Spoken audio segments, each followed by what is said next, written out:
नमस्कार, मैं लोकेंद्र मध्य प्रदेश पुलिस और आज मैं बात करने वाला हूं मध्य प्रदेश पुलिस में जो बेटिंग हुई है।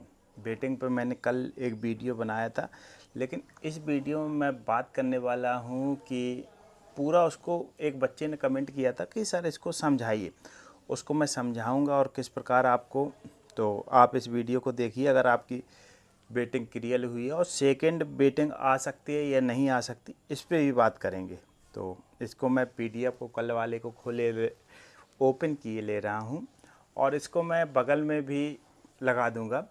आप जैसे पढ़ सकते होगे, इसमें लिखा है आरक्षक जीडी और रेडियो भर्ती वर्ष 2023 के अंतर्गत प्रतीक्षा सूची में रहे समस्त उम्मीदवारों को सूचित किया जाता है कि दिनांक 19/9/2025 तक विभिन्न कारणों से रिक्त हुए पदों की पूर्ति प्रतीक्षा सूची में निम्नलिखित दृष्टिगत रखते हुए की गई है।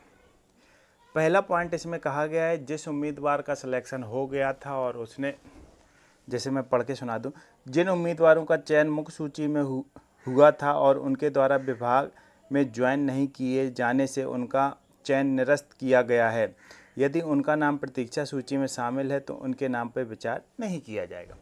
इसमें कहा गया है कि अगर आपका चयन हो गया और आपने ज्वाइनिंग नहीं ली गई है और इसके बावजूद अगर आपका प्रतीक्षा वेटिंग लिस्ट में नाम है तो आपकी वेटिंग पे विचार नहीं किया जाएगा। दूसरा, ऐसे उम्मीदवार जिनका डीएफ रेडियो एसएफ में हुआ है और इसके बाद प्रतीक्षा सूची में भी नाम है और उनका अगर एसएफ से डीएफ में नहीं आया है तो उनकी वेटिंग पे विचार नहीं किया जाएगा।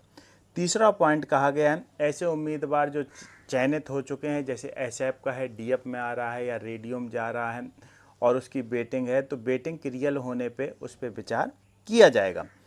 और चौथा पॉइंट है, रिक्त पदों की उपलब्धता एवं प्रतीक्षा सूची में उस वर्ग संवर्ग में उपलब्ध उम्मीदवार के आधार पर प्रतीक्षा सूची से चयन सूची की जाएगी। इसमें और आगे क्या कहा गया है, उपरोक्त प्रक्रिया के आधार पर कुल 357 उम्मीदवारों को चयनित किया जाकर पद स्थापना हेतु इकाई आवंटित की गई। अभी मैंने आपको शायद 1 महीने के समथिंग पहले एक वीडियो बनाया था कि कितने पद खाली हैं, उसको मैं बाद में बताता हूं। उसको भी इसकी ये 18 पेज हैं जिनमें 357 वेटिंग क्लियर हुई। और आगे दस्तावेज़ों की बात करें तो इसको मैं थोड़ा और स्क्रॉल जैसे इसमें कहा गया है, उम्मीदवारों के लिए आवश्यक निर्देश। नंबर 1, चयनित उम्मीदवारों को पदस्थापना हेतु अपनी आवंटित की गई इकाई जिला वरिष्ठ पुलिस अधीक्षक रेडियो भोपाल पुलिस अधीक्षक सेनानी कार्यालय। देखो, जहाँ पे पुलिस अधीक्षक रेडियो भोपाल लिखा है ये और पुलिस अधीक्षक ये डीएफ के लिए है, उसमें रेडियो लिखा है, सेनानी का मतलब है एसएफ लिखा है। 15 दिवस के भीतर जारी प्रतीक्षा सूची के प्रिंट आउट एवं अन्य दस्तावेज के साथ आपको कार्यालय में उपस्थित होना है। और इसमें पॉइंट 2 में क्या लिखा है, इकाई आवंटन सूची के साथ संलग्न चरित्र सत्यापन फॉर्म का प्रिंट आउट निकाल कर फॉर्म में समस्त कॉलमों को पूर्ति कर, विशेषकर कॉलम 12।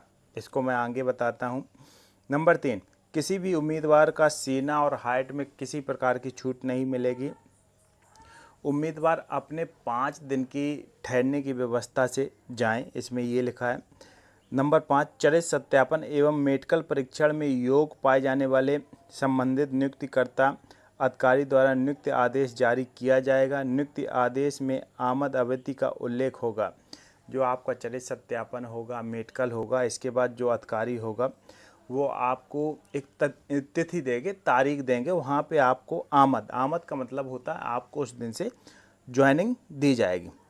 इस अवधि के भीतर उम्मीदवार द्वारा आमद न देने की स्थिति में नियुक्ति आदेश स्वतः निरस्त हो जाएगा, क्योंकि पहले ऐसा रहता था कि जो बच्चे ज्वाइनिंग नहीं लेते थे तो उन पे फिर भेजा जाता था। अगला 6 नंबर, किसी भी प्रकार के मेडिकल से संबंधित समस्या होने पर आवंटन इकाई प्रमुख को आवश्यक रूप से अवगत कराएं।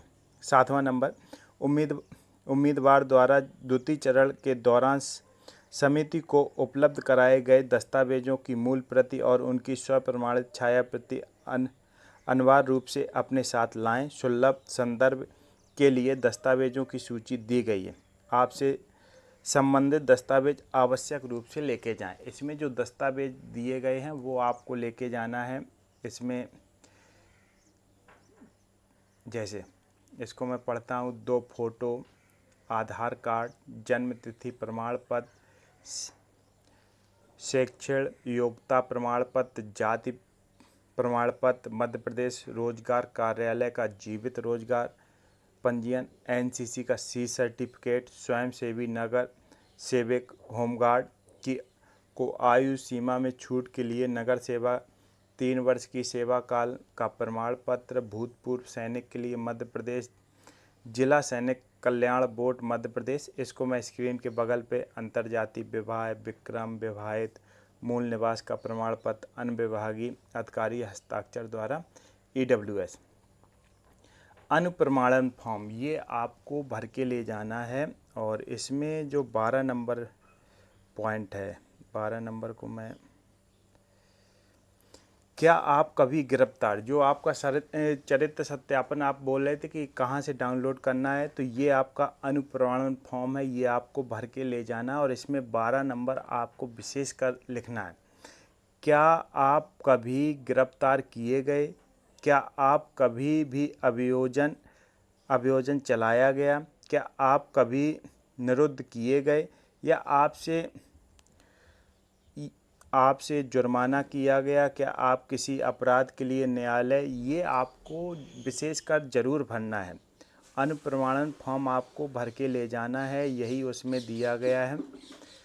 तो ये जितने भी वेटिंग, अब बात करते हैं कि जिन बच्चों, काफ़ी सारे बच्चे बोल रहे हैं कि सर क्या दूसरी लिस्ट आएगी, वेटिंग लिस्ट आएगी, तो इसका मैं थोड़ा एक कटिंग निकाल देता हूँ, कटिंग पे दिखाता हूँ कहाँ गई,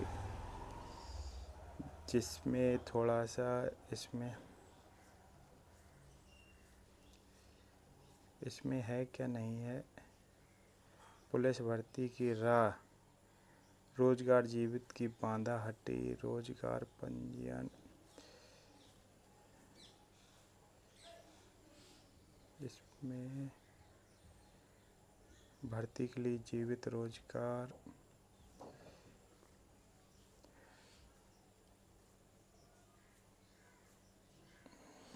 इसमें तो दोस्तों नहीं है। मैं अपने मोबाइल से जब वेटिंग लिस्ट की चर्चा हुई थी, मैंने उस पर वीडियो बनाई थी, तो उसमें 1000 से ज़्यादा पद खाली बताए गए थे। तो अभी इसमें 357 आए थे। उसमें रोस्टर बाई कि जिस इकाई में जितने पद होंगे उस हिसाब से बुलाया जाएगा।